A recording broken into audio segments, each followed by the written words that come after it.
শাল পাতির পুঙ্গি পিঠে খেয়েছো কোনোদিনও? আমি খেয়েছি। এক কথায় দুর্দান্ত লাগে খেতে।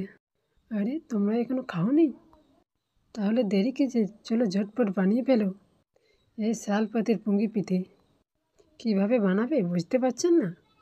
তার জন্য তো আমি আছি। এত চাপ নিচ্ছেন কেন? আরে বেশি নয়, ব্যাস 2 বাটি গুড়ের প্রয়োজন হবে। আরে স্বাদ মতো নুন দিও, নাহলে খাবে কাঁচকলা।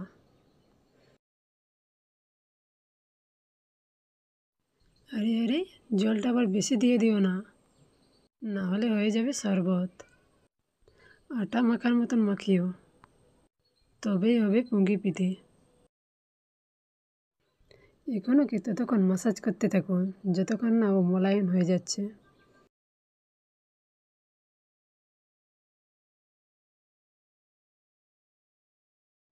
শালপাতাগুলোকে ভালোভাবে ধুতে আবার ভুলে যেও না যেন। এপিট ওপিট করে ভালোভাবে ধুয়ে নিও।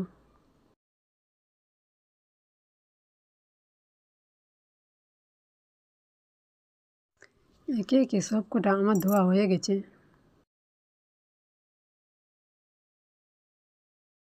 এখন তাড়াতাড়ি করে উনানটা ধরিয়ে নিই।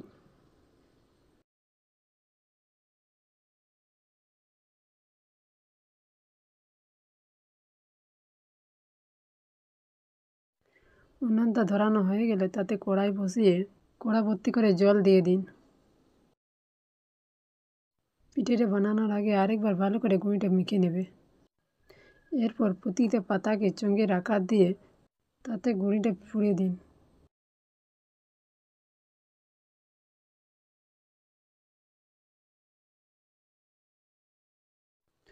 গুঁড়িটা পোড়া হয়ে গেলে চারপাশ কাঠি দিয়ে ভালোভাবে সেলাই করে নেবে।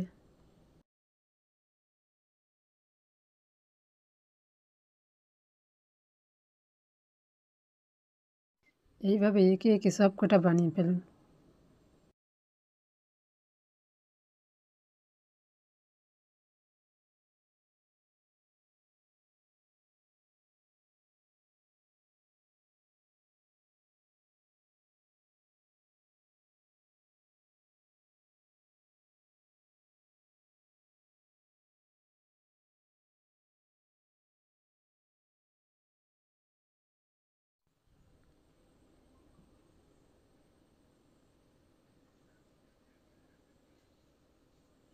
এদিকে খেয়াল রাখবে জলটা যেন উষ্ণ গরম হয়, বেশি যেন ফুটে না যায়।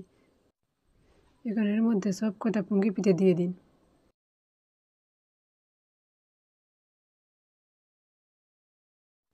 সব কথা দেওয়া হলে 10 মিনিট ঢাকা দিয়ে রেখে দিন। 10 মিনিট পর ফিরে এসে ঢাকা তুলে দেখুন সিদ্ধ হয়েছে কি হয়নি। আমার তো তৈরি হয়ে গেল। এখন তোমরা কখন বানাবে বলে ভাবছো? এটা কিন্তু বাচ্চারা খেতে খুব ভালোবাসে, বা এটা তোমরা সকালের নাস্তা বিকেলের নাস্তা হিসেবেও ব্যবহার করতে পারো। এরকম নতুন নতুন রেসিপি পেতে আমার চ্যানেলটিকে সাবস্ক্রাইব করে আমার পাশে থাকুন। যদি ভালো লাগলে লাইক শেয়ার করে যাবেন। ধন্যবাদ।